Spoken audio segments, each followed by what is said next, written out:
আসসালামু আলাইকুম। চলে এসেছি আবারও আপনাদের মাঝে। মাঝখানে বেশ কিছুদিন ব্যস্ততা ছিল, যার জন্য সময় করে উঠতে পারিনি একটা লম্বা ভিডিও দেওয়ার মতন।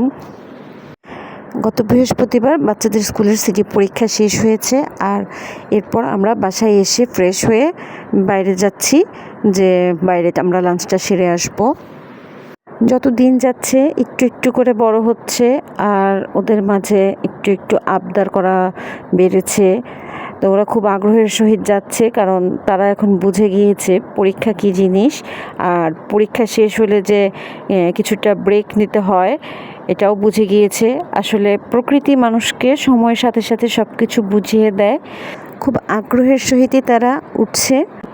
আমরা চলে এসেছি, এখানে কিছু গোল্ড ফিশও দেখা যাচ্ছে, আরও কিছু ফিশ ছিল, তো সেগুলোর নাম আমি বলতে পারবো না।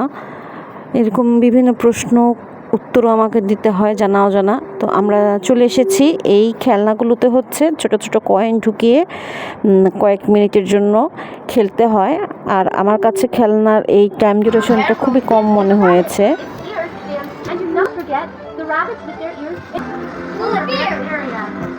এখানে অনেক রকমের খেলনা ছিল, তার মধ্যে এই ডাইনোসরটা আমার খুব ভালো লেগেছে, কালারফুল।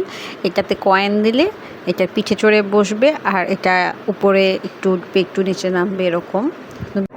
আজকাল তো বাচ্চাদের খেলাধুলা করার জায়গা কম, যার জন্য হচ্ছে আমরা যেখানে যাই চেষ্টা করি যেন সেখানে ইনডোর টয়েসগুলো থাকে, যেন বাচ্চাদের সময়টা একটু ভালো কাটে।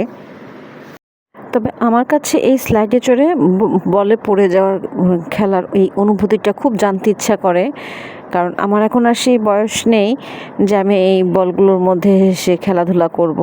খেলাধুলা শেষ করে ক্লান্ত হয়ে গেল ওরা, আর আমরা এখন খাবার জন্য রেডি হচ্ছি। আমরা খাবারের অর্ডার দিয়ে অপেক্ষা করছি খাবার আসার।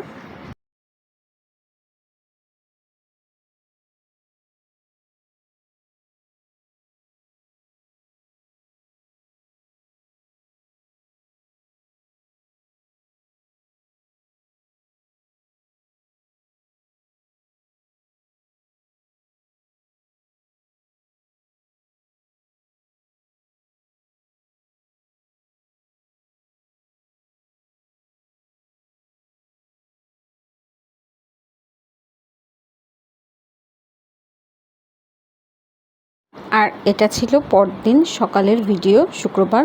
বাচ্চাদের জন্য দুটো টেবিল এনেছি, তো টেবিলগুলো গুছিয়ে আমি অবশ্যই ভিডিও আপলোড করব।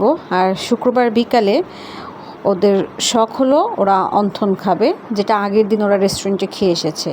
আর কিছু ছোলা ছিল, সেগুলো আমি গরম করে নিয়েছি, মুড়ি দিয়ে খাবে আম্মু, ওদের বাবা। তো অন্থনের জন্য আমি কিছু আটা মেখে নিয়েছি, আমি ময়দা দিয়ে করিনি, আর ভিতরে ডিম দিয়েছি, আর অল্প তেলে ভেজে নিয়েছি। এই ছিল অন্থন। আর প্রথমে আমি পাতলা শীট করতে চেয়েছিলাম অন্থনের, যেটা পারিনি, পরে সেগুলো আমি ছুরি দিয়ে কেটে কেটে একটু কুড়মুড়ির মতন ভেজে নিয়েছি। কুড়মুড়ি, ঝুরঝুরি যে যেটাই বলে আর কি। তো এই ছিল শুক্রবার বিকালের নাস্তা। আর রাতের জন্য আমি করে নিয়েছিলাম কিছুটা মাছ ভাজি বা ভুনা, যে যাই বলেন। তো আজকের মতন ব্লগটা এখানেই শেষ করছি। যারা ধৈর্য ধরে এতক্ষণ আমার সাথে থেকে আমার পুরো একটু ব্লগ দেখেছেন তাদেরকে অসংখ্য ধন্যবাদ। আল্লাহ হাফেজ, আসসালামু আলাইকুম।